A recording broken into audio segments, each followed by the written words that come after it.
they're in a very dark place right now.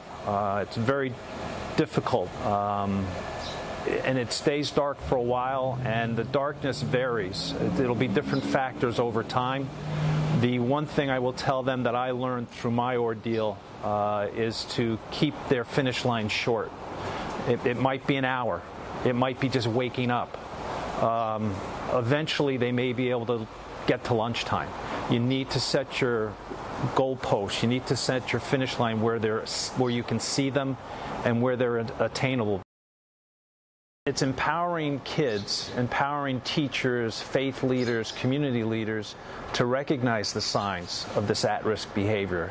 It's calling your legislators to look at state by state what we would call extreme risk protection orders, where if someone's having a problem, is it time to at least temporarily take the guns away from them until such time that they're deemed that that assessment no longer exists. Not violating their Second Amendment, but just saying, look, we need a timeout here where we need to assess just where someone is.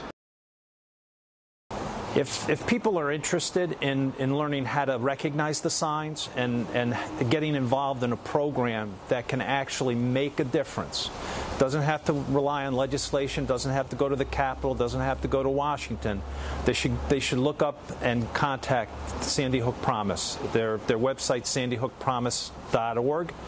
And we're basically providing school districts at no charge to the school district the ability to implement these programs where we can hopefully keep things like this from happening again. Well, I lost my wife. I was fortunate enough to know her for 36 years and 3 days actually.